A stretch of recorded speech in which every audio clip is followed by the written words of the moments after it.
Selamat pagi, shalom Bapak Ibu yang terkasih.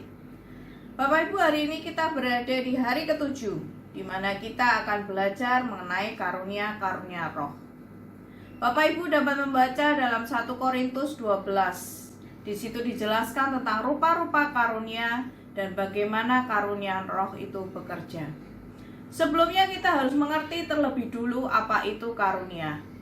Bagaimana kita dapat belajar mengenai karunia roh jika kita belum mengerti apa itu karunia. Karunia itu sama dengan berkat, gift, pemberian. Dalam bahasa aslinya disebutkan karunia itu adalah karisma atau karismata, yang berarti anugerah atau pemberian spiritual yang diberikan kepada semua orang percaya untuk menjalankan pelayanannya di gereja. Saudara, ketika kita diberi berkat, ketika kita diberi pemberian, hadiah, senang gak kita? Pasti senang dong. Apalagi yang memberi kita langsung dari Tuhan, pasti kita senang, bangga. Dalam 1 Korintus 12 dituliskan satu persatu karunia Roh Kudus, dan semuanya ada 9 karunia roh. Ke-9 karunia roh itu adalah berkat yang diberikan kepada kita secara cuma-cuma, free, gratis oleh Allah. Tapi masalahnya, mau gak kita diberi anugerah berupa Roh Kudus dan karunia-karunia-Nya? Mungkin di antara kita ada yang belum dipenuhkan oleh Roh Kudus dan belum mengerti selama ini apa karunia roh yang kita miliki. Padahal Tuhan sudah berikan itu untuk kita. Syaratnya gampang. Kita tinggal minta, dan minta. Ketika kita belum dipenuhi oleh Roh Kudus, apakah kita pernah rindu untuk dipenuhkan dan meminta dengan hati yang tulus dan penuh kerinduan untuk dipenuhkan? Kita semua sudah Tuhan perlengkapi dengan bermacam-macam karunia rohnya. Tapi kadang kita belum tahu apa karunia kita. Berdoa, minta kepada Tuhan agar dibukakan, disingkapkan. Minta agar Tuhan celikan mata rohani kita, agar kita mengerti karunia roh apa yang Tuhan berikan untuk kita. Mengapa sih kita berkata bahwa kita memerlukan Roh Kudusnya dan karunia-karunia rohnya? Karena ada pekerjaan Allah yang harus dinyatakan di atas muka bumi ini, yaitu membangun gereja Tuhan. Dan dalam mengerjakan itu, orang-orang percaya harus diperlengkapi oleh karunia-karunia roh.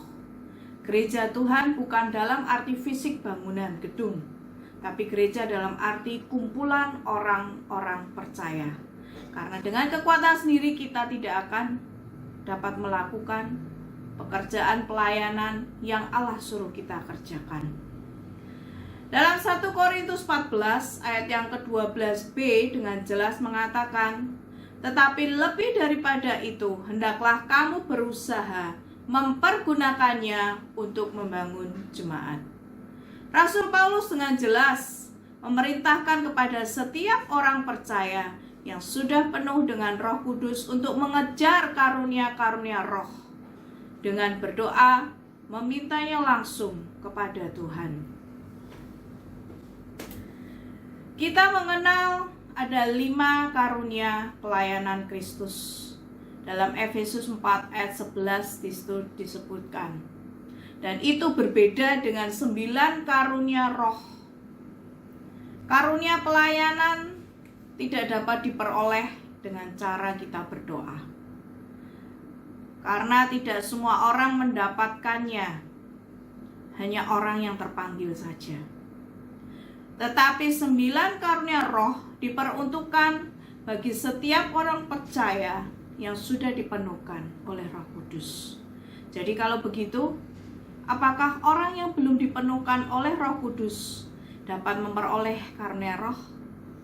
Disebutkan karunia roh, berarti roh yang berperan dalam semua karunia itu. Bukan kekuatan manusia, bukan pengertian atau hikmat manusia. Jadi kalau roh yang berperan dalam semua karunia itu, Apakah kalau kita belum dipenuhkan dengan Roh Kudus kita dapat memperolehnya? Saya yakin Bapak Ibu sudah tahu jawabannya. Kesembilan karunia roh ini merupakan alat yang diberikan agar setiap orang percaya dapat menjadi berkat bagi gereja Tuhan. Ketika kita sudah dipenuhkan oleh Roh Kudus, maka bonus yang kita terima adalah karunia rohnya. Dalam 1 Korintus 12 ayat 8 sampai 10, di situ dituliskan satu persatu macam-macam karunia roh.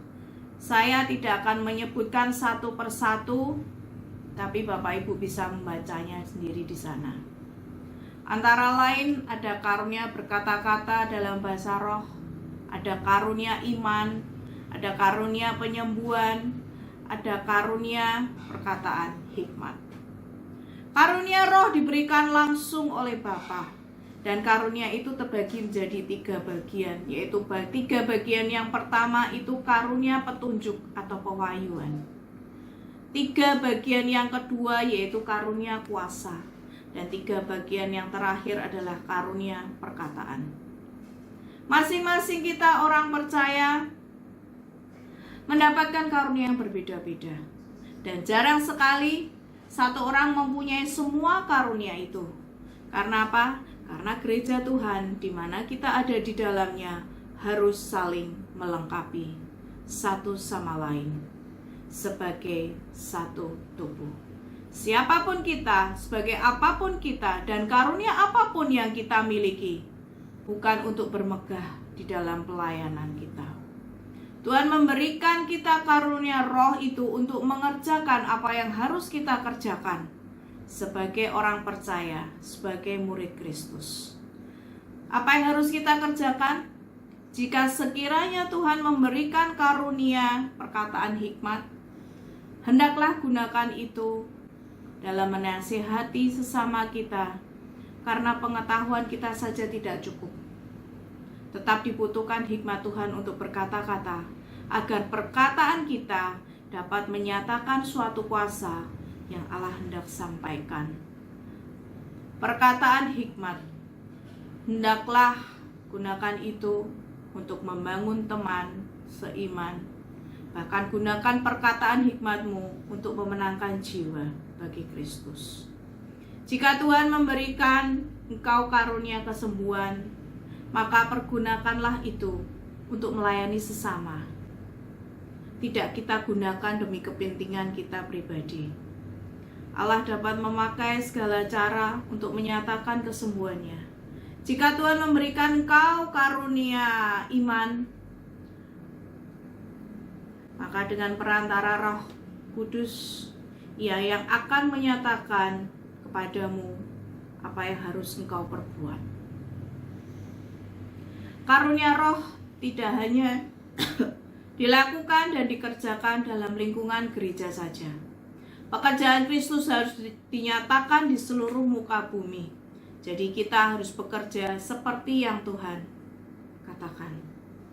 Ia mengutus kita seperti domba di tengah serigala. Dan Tuhan sudah perlengkapi kita dengan Roh Kudus-Nya yang maha dahsyat itu, dan perlengkapan tambahan dengan berbagai macam karunia roh. Pergunakanlah itu sebagai senjata Allah ketika kita harus hidup di tengah-tengah lingkungan kita. Dimanapun kita berada, di pekerjaan kita, di tengah keluarga kita, di sekitar kita, terlebih jika ada yang belum mengenal Kristus. Bekerjalah di sana, di lingkungan luar gereja yang membutuhkan kasih Kristus. Justru di sana kita harus memakai Roh Kudus dan karunia-karunia-Nya. Terus apakah Roh Kudus dan karunia-Nya tidak boleh digunakan dalam gereja? Jawabnya harus. Boleh dan harus. Kita harus terlebih dulu. Kita harus memperlengkapi orang-orang percaya agar terlebih dulu penuh dengan Roh Kudus-Nya, dan agar dapat mengerti karunia apa yang Roh Tuhan berikan kepada kita. agar dapat memperkuat pekerjaan Tuhan di dalam gerejanya.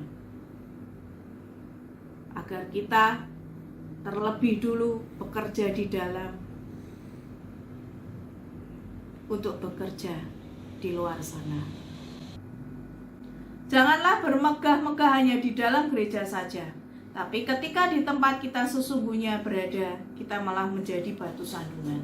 Kita malah menjadi takut dan mengikuti arus duniawi. Mulai sekarang, penuhlah diri kita dengan Roh Kudus yang sudah dicurahkan dengan dahsyatnya, dengan free, dengan cuma-cuma, dengan gratis. Kita nggak perlu bayar. Biasanya orang kalau untuk mendapatkan gratisan akan banyak yang antri. Saudara, bagi saudara yang belum dipenuhkan dengan Roh Kudus, apakah saudara sudah antri? Minta kepada Bapa untuk dipenuhkan dengan Roh Kudusnya yang maha dahsyat itu. Atau jangan-jangan kita malah malas, merasa nggak perlu, merasa nggak penting, merasa ngerepotin. Bapak Ibu, di luar sana, di pekerjaan kita, di lingkungan rumah kita, bahkan di keluarga kita, sekalipun ketika kita tidak punya bekal Roh Kudus dan karunia-Nya, kita tidak akan kuat bertahan. Apalagi jadi berkat dan jadi terang. Nggak bisa.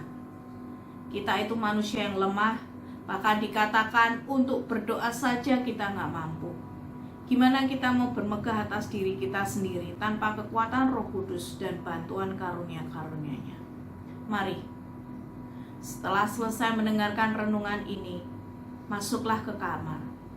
Buatlah mezbah, lebih baik lagi mezbah keluarga. Datang ke hadirat Tuhan. Minta agar kita dipenuhkan oleh Roh-Nya yang kudus itu. Minta agar kita dibukakan, dicelikan mata kita, mata rohani kita, atas karunia-karunia roh apa yang kita miliki, untuk dapat memperlengkapi kita dalam hidup keseharian kita maupun dalam pelayanan kita, baik dalam lingkungan gereja, terlebih agar kita bisa melayani di tempat di mana Tuhan tempatkan kita. Saudara, saat ini saya akan berdoa untuk kita semua agar Tuhan bekerja lebih dahsyat lagi untuk kita, dan agar karunia roh yang sudah Tuhan berikan untuk kita tidak kita sia-siakan begitu saja. Mari kita berdoa. Allah Bapa kami yang bertahta dalam kerajaan surga, Engkau adalah Allah yang maha dahsyat.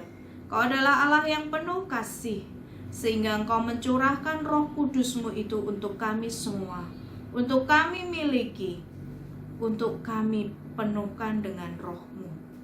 Jika saat ini ada di antara kami yang belum penuh dengan Roh Kudus, kiranya dalam nama Yesus, masuklah Tuhan. Penuhkan diri kami, penuhkan hati kami dengan Roh-Mu yang kudus itu, agar dapat memperlengkapi kami, untuk kami bekerja, melayani Engkau, di ladang Engkau, menuai jiwa-jiwa yang saat ini sudah terlalu banyak, tapi pekerja itu sedikit. Tuhan, kiranya Roh Kudus-Mu yang memenuhi kami, memperlengkapi kami, sehingga kami juga dapat mengerti karunia-karunia roh apa yang Kau berikan kepada kami, untuk dapat kami pergunakan untuk melayani pekerjaan Tuhan dimanapun Tuhan tempatkan kami. Terima kasih Tuhan, terima kasih. Biarlah Roh-Mu yang kudus itu senantiasa memenuhi hati kami, mulai saat ini sampai selama-lamanya. Dalam nama Yesus, kami mengucap syukur. Terima kasih.